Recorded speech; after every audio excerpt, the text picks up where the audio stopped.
Bonjour à tous mes frères et sœurs, voici une autre vidéo pour faire suite un peu à ma série. Je sais pas si ce sera une série de vidéos, mais je veux faire des vidéos selon ce que l'Esprit me donne de dire et puis selon ce que Dieu m'a révélé. J'essaie de partager avec vous mes frères et sœurs.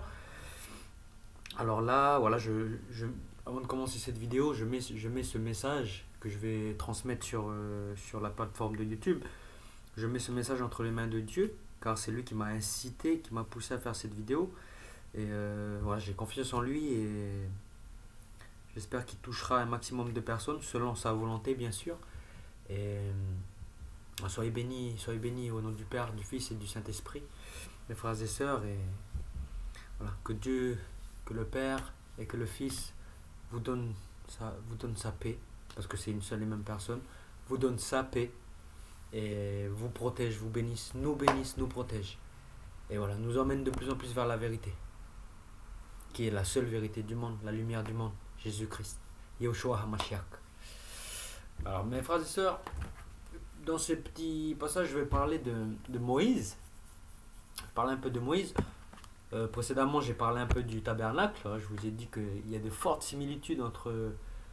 Enfin, il y a de fortes similitudes. Pour moi, le tabernacle représente la présence de Dieu. Donc, je suis obligé de faire un lien avec le tabernacle et la vie de Jésus. Parce que Jésus, dans le Nouveau Testament, c'est Dieu descendu sur terre. Et le tabernacle, dans l'Ancien Testament, c'est la présence de Dieu sur terre. Donc, j'ai fait un lien. Et je vois que beaucoup de choses se collent. Donc, je pense que Dieu, voilà, nous révèle petit à petit des choses. Bon, il y a peut-être des frères et sœurs qui l'ont déjà vu, mais voilà, j'ai préféré faire la vidéo pour vraiment voilà, essayer de partager un maximum.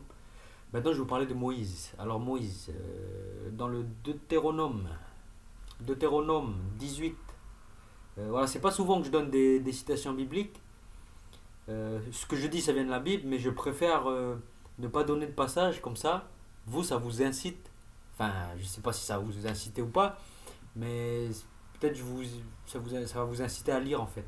Parce que quand je donne un verset, quand je donne des passages, ben les gens, enfin, je pense que les gens, quand ils vont, s'ils regardent la vidéo bien sûr, ils vont directement aller sur ce passage et après ils vont refermer leur Bible. Ou ben, je sais pas comment ils font, mais je préfère que quand je dis une chose, qu'il n'y ait pas de référence, comme ça, bah, il dit, mais c'est où ce passage là? On va voir si c'est vrai. Et comme ça, ils vont lire la Bible. Ça va les inciter à lire. Voilà, ça c'est mon petit truc à moi. Mais je vais donner aujourd'hui quand même le passage parce que j'ai pas en tête ce que Moïse a dit. Alors voilà. Moïse, il a parlé. Il a parlé. Quand il parlait un peu des prophètes là. Alors, on va lire le contexte. Hein. Enfin, je vais vite lire rapidement. Car ces peuples étrangers que vous allez déposséder. Voilà. Moïse, il donne des ordres un peu au peuple d'Israël. Là, ils sont bientôt arrivés, ils vont bientôt conquérir la terre promise. Et il donne un peu des indications supplémentaires, parce que Moïse il va bientôt mourir. Il donne des indications supplémentaires. Alors voilà. Car ces peuples étrangers, là c'est Deutéronome 18, à partir du verset 14. Car ces peuples étrangers que vous allez déposséder écoutent les faiseurs de présages et les devins. Mais pour vous, l'Éternel, Yahweh, votre Dieu n'a rien voulu de pareil. Il suscitera pour vous un prophète comme moi. Voilà, c'est un prophète comme moi, issu de votre peuple, l'un de vos compatriotes. Écoutez-le. Cela est conforme à ce que vous avez demandé à l'Éternel, Yahweh, votre Dieu, le jour où vous étiez rassemblés au mont Horeb. Nous ne voulons plus entendre la voix de l'Éternel, notre Dieu. Nous ne voulons plus voir ce grand feu. Nous ne voulons pas mourir. C'est ce qu'ils ont dit. Alors l'Éternel Yahweh m'a dit, j'approuve ce qu'ils disent là. Je vais leur susciter un prophète, comme toi, l'un de tes compatriotes. Je mettrai mes paroles dans sa bouche, et il transmettra tout ce que je lui ordonnerai. Et si quelqu'un refuse d'écouter ce qu'il dira de ma part, je lui en demanderai compte moi-même. Mais si un prophète a l'audace de prononcer en mon nom un message dont je ne l'ai pas chargé, ou s'il se met à parler au nom d'autres divinités, il sera mis à mort, etc., etc. Donc voilà, ce passage montre Moïse, comment dire, ce passage il est très important. Ce- Moïse dit au peuple que Dieu, Yahweh, ou Yahweh selon certains, va susciter un prophète comme Moïse. Il y a deux critères qu'il va donner. Un prophète comme Moïse, et c'était quoi l'autre critère?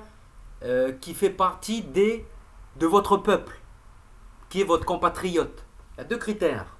Lisez bien le passage. Il y a deux critères qui vont savoir, que nous, ces deux critères qui sont importants pour nous, parce que ça va nous permettre de savoir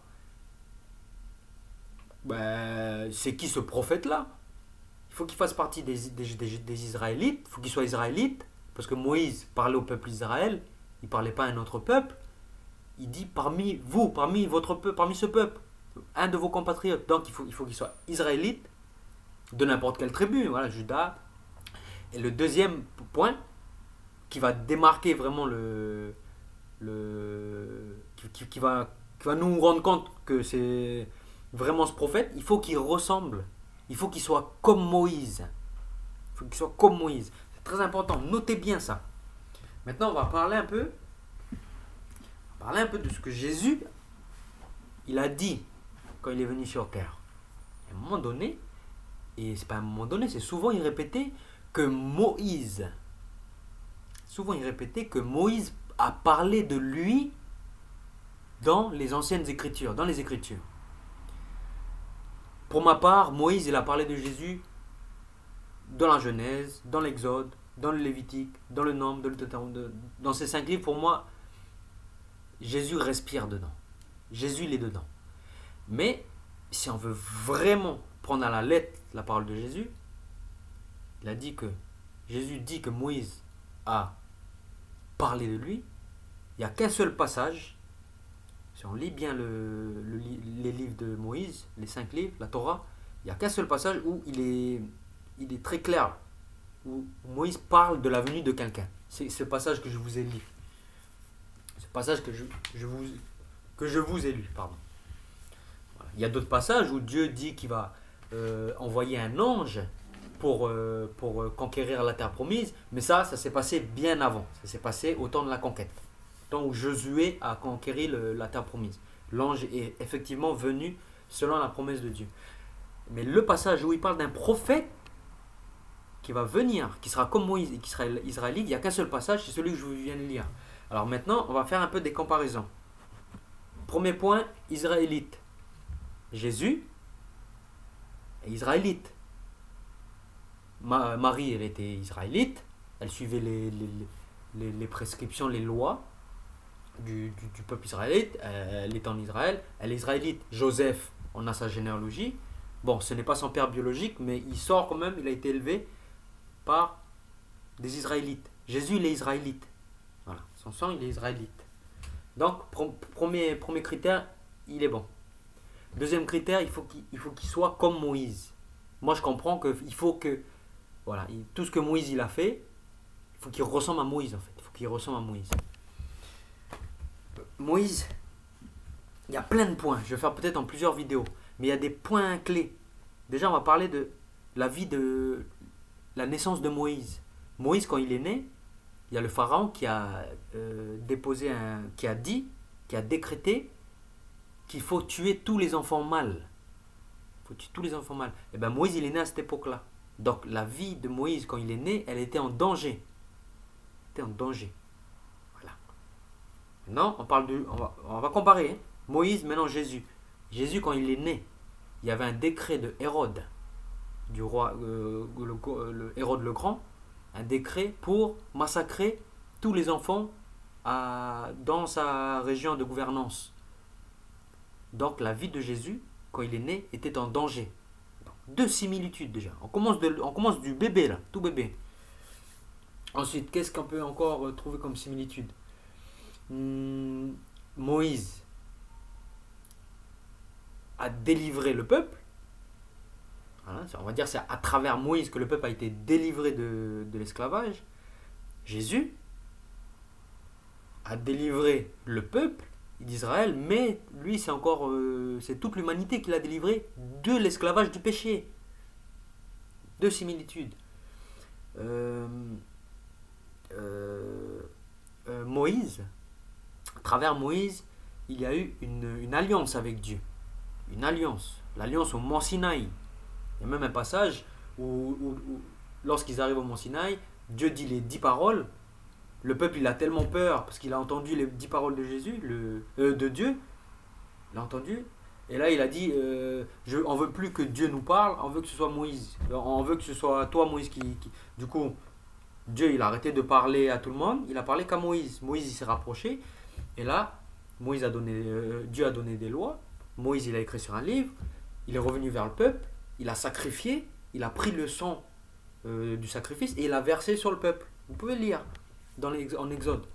Et il a dit, ce sang est le sang de l'alliance. Donc, Moïse a généré une alliance. Voilà. Dieu a utilisé Moïse pour générer une alliance. Et Jésus, qu'est-ce qu'il a fait? Dieu a utilisé Jésus, son fils, lui-même, en chair.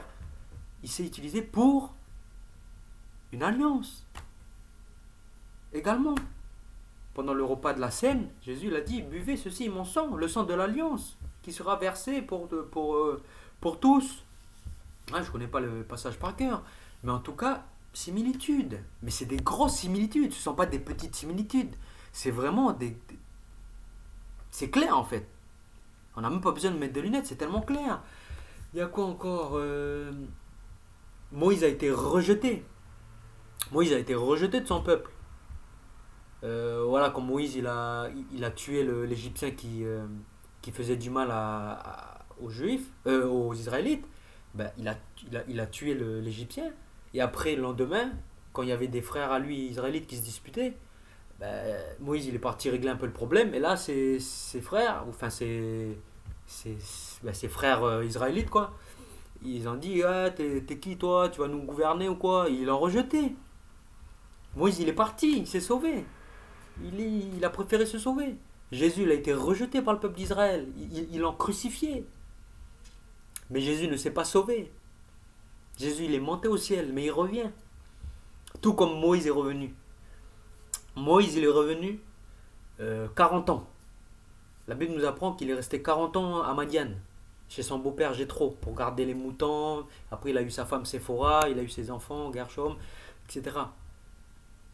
40 ans il est resté. Et au bout de 40 ans il est revenu pour délivrer son peuple, mais pour juger l'Égypte, avec les 10 plaies d'Égypte. Jésus, quand il va revenir, c'est vraiment similaire la vie entre Jésus et... Quand Jésus va revenir, il va revenir pour juger le monde. Il va revenir pour juger l'Égypte. Si on peut symboliser ce monde-là par l'esclavage du péché, l'Égypte, l'esclavage, il va revenir. Au bout de 40 ans, Moïse est revenu. Jésus, si on veut faire un parallèle, on va pas réfléchir en nombre des années, mais on va réfléchir en jubilé. On peut se permettre, on peut essayer. On réfléchit en jubilé. Un jubilé, c'est 50 ans. Si vraiment Jésus, c'est le prophète annoncé par Moïse, donc tout doit coller. Donc le retour de Jésus doit se faire en 40. Parce que Moïse, au bout de 40 ans, Moïse est revenu en Égypte pour juger l'Égypte. Jésus, c'est pas au bout de 40 ans, c'est, on va dire, au bout de 40 jubilés. Un jubilé, 50 ans. Si vous faites 40 fois 50, ça fait 2000 ans. Qu'est-ce que je veux dire par là? C'est qu'on est à la fin. On est bientôt à la fin où Jésus revient, mes frères et sœurs. Parce que de là où il est mort, il est certainement mort en -6, Jésus. En -6, -7. Voilà. Faites vos études, vous allez voir. Si vous faites -7, Jésus, du coup, s'il est mort à 33 ans, de -7 à 33 ans, ça fait à peu près 2026. Pas 2026, pardon. Il est mort en 26, Jésus. Il a été crucifié en 26. Si vous rajoutez 26-27, si vous rajoutez 2000 ans, ça fait 2026-2027. Le retour de Jésus. Très bientôt, mes frères et sœurs. Moi, j'y crois. Voilà, je vous dis, c'est des pistes, c'est des réflexions que j'ai. Étudiez vous-même pour vous faire vos conclusions. Mais en tout cas, mes frères et sœurs, tout oriente vers le fait que le prophète là, dont Moïse parlait, c'est bien Jésus-Christ. Il y a d'autres indices. Je vais essayer de voir si je vais faire d'autres vidéos. Mais en tout cas, mes frères et sœurs, Jésus est le chemin, la vérité et la vie.